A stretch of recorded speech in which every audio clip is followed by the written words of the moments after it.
ETF index mutual funds నేర్చుకుని stock మార్కెట్లో రాణించాలనుకుంటున్నారా? వెంటనే ఈ నెంబర్కి కాల్ చేయండి. నమస్తే, welcome back to Suman TV. కుటుంబ వ్యవస్థలో అత్తా మామల పోషణ అనేది కోడలిపై ఉన్నది అనే సామాజిక బాధ్యత ఉన్నప్పటికీ చట్టపరంగా అలాంటివి ఏవి కట్టుబాట్లు లేవని అలహాబాద్ హైకోర్టు స్పష్టం చేసింది. మరి కొడుకు మరణించిన తర్వాత కోడల్ని భరణం కోరుతూ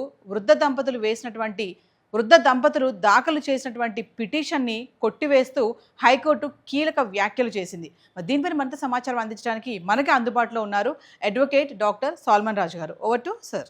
నమస్తే, నా పేరు doctor Solomon Raj, advocate supreme court of India. Welcome to Suman television. మొన్న చూసాం మనము, అలహాబాద్ హైకోర్టు వారు ఒక చక్కటి అవుట్ స్టాండింగ్ జడ్జ్మెంట్ ఇచ్చారు. దాన్ని ఒక ల్యాండ్ మార్క్ జడ్జ్మెంట్ అని అనుకోవచ్చు. ఒక ఆగ్రాకి చెందిన వృద్ధ దంపతులు ఆగ్రా ఫ్యామిలీ కోర్టులో ఒక పెటిషన్ ఫైల్ చేశారు. ఏంటి అంటే, అండర్ సెక్షన్ 125 ఆఫ్ సిఆర్పిసి, ఇప్పుడు సెక్షన్ 144 ఆఫ్ బిఎన్ఎస్ఎస్, ఈ పెటిషన్ ఫైల్ చేశారు. ఏంటి అంటే, తమ కోడలు ఎవరైతే ఒక గవర్నమెంట్ ఉద్యోగిని, వాళ్ళ కొడుకు చనిపోయిన తర్వాత వాళ్ళకి పిల్లలు ఎవరు లేరు కాబట్టి కోడలి పైనే వీళ్ళని పోషించే, వీళ్ళకి మంత్లీ మెయింటెనెన్స్ కోడలు ఇవ్వాలి. కోడలికి గవర్నమెంట్ జాబ్ ఉంది, కోడలు వెల్ సెటిల్, కోడలికి మంచి ఇన్కమ్ ఉంది కాబట్టి ఇప్పుడు ఎట్లాగో కొడుకు లేడు. కొడుకు కూడా యాక్చువల్లీ పోలీస్ డిపార్ట్మెంట్లోనే పనిచేసేవాడు. కొడుకు ఒక కానిస్టేబుల్ అండి. వీళ్ళ కొడుకు కానిస్టేబుల్ చనిపోయిన తర్వాత కోడలు ఉంది. కోడలికి గవర్నమెంట్ జాబ్ కాబట్టి మమ్మల్ని చూసే వాళ్ళు ఎవరు లేరు, మేము వృద్ధులము, అందులో మా కోడలికి ఒక గవర్నమెంట్ జాబ్ ఉంది, మంచి ఇన్కమ్ ఉంది, స్టెబిలిటీ ఉంది కాబట్టి మాకు మంత్లీ మెయింటెనెన్స్ యాక్చువల్లీ గ్రాంట్ చేయండి అని చెప్పి under section 144 of BNSS family కోర్టులో అయితే ఫైల్ చేయడం జరిగింది. కానీ ఫ్యామిలీ కోర్టు ఏం చేసిందంటే, ఈ వృద్ధ దంపతులు ఫైల్ చేసిన పెటిషన్ని డిస్మిస్ చేసిందండి. ఒక ప్రశ్న, ఒక కోడలు అత్తమామలకి మెయింటెనెన్స్ ఇవ్వాలి అన్న చట్టం ఉందా?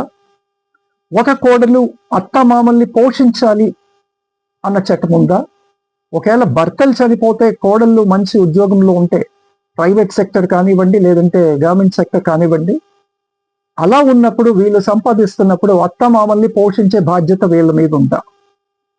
కోడలికి అత్తమామల్ని పోషించాలన్న లా ఏమైనా ఉందా?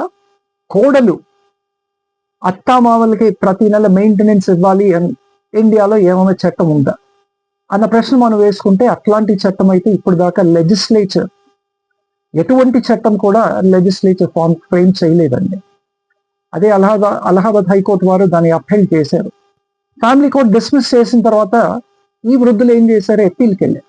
ఈ కేసు వచ్చేసి అలహాబాద్ హైకోర్టు చేరుకుంది. అలహాబాద్ హైకోర్టు దీన్ని పరిశీలించిన తర్వాత ఒక చక్కటి ల్యాండ్ మార్క్ జడ్జ్మెంట్ ఇచ్చారండి. అందరూ వర్కింగ్ వెల్ ఎడ్యుకేటెడ్ కోడల్కి ఇది అప్లికబుల్, ఇది ఒక ప్రెసిడెంట్ గా నిలుస్తుంది. కాబట్టి this is actually a very beautiful judgement అండి. ఏంటి అంటే, మోరల్ ఆబ్లిగేషన్ కోడల పైన ఉండుండొచ్చు. మొరాలిటీ చూసుకుంటే ఒక మోరల్ ఆబ్లిగేషన్ అత్తమామల్ని చూడాలి కొడుకు చనిపోయిన తర్వాత అన్న ఒక మోరల్ ఆబ్లిగేషన్, కానీ లీగల్ ఆబ్లిగేషన్ అన్నది ఇండియాలో ఇప్పుడు దాకా లేదని చెప్పి అలహాబాద్ హైకోర్టు వారు ఖచ్చితంగా అయితే చెప్పి దీన్ని మళ్ళీ డిస్మిస్ చేసి ఫ్యామిలీ కోర్ట్ ఇచ్చిన జడ్జ్మెంట్ ని అప్పీల్ చేశారండి. అంటే అత్తమామల్ని చూసే, మెయింటెనెన్స్ ఇచ్చే లీగల్ రెస్పాన్సిబిలిటీ అన్నది కోడల పైన లేదు అని చెప్పి ఖచ్చితంగా చెప్పారు. ఇప్పుడు section 125 CRPC or section 144 of BNSS చూసుకుంటే, 144 బిఎన్ఎస్ఎస్ ప్రకారం మెయింటెనెన్స్ కి అర్హులు ఎవరు అన్నది మనకు క్లుప్తంగా చెప్తుంది. ఒకటి, భార్యలు కానీ భర్తలు కానీ. రెండోది, ఈ భార్య భర్తలకి పుట్టిన పిల్లలు, ఈ పిల్లల తండ్రి పైన కానీ లేదంటే తల్లి పైన కానీ మెయింటెనెన్స్ వేసుకోవచ్చు. దాని తర్వాత పేరెంట్స్. ఎవరి పేరెంట్స్? ఈ భర్త పేరెంట్స్. ఈ వీళ్ళ ముగ్గురికే యాక్చువల్లీ ఈ లెజిస్లేచర్ అన్నది లాస్ ఫ్రేమ్ చేసింది. కానీ అత్త మామలకి మెయింటెనెన్స్ ఇవ్వాలని చెప్పి section 144 of BNSS or the previous old section 125 of CRPC ఎక్కడ కూడా చెప్పట్లేదు ఒక మోరల్ ఆబ్లిగేషన్ ఉంది కానీ ఒక లీగల్ ఆబ్లిగేషన్ లేదు. ఎందుకంటే legislature did not include the parents in law into this structure అని చెప్పి హైకోర్టు వారు చాలా చక్కగా చెప్పారండి.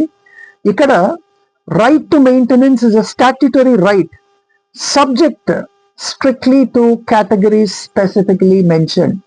And who are these categories which are specifically mentioned? Ante spouses, children and the parents. But the in-laws or the parent-in-laws annadi ekkada kuda include cheyaledu kabatti a moral obligation cannot be turned as a legal obligation. Hence the daughter-in-law is not subject to any legality to pay monthly maintenance to the parents-in-law అని చెప్పి Allahabad high court అయితే దీన్ని dismiss చేయడం జరిగింది. Thank you.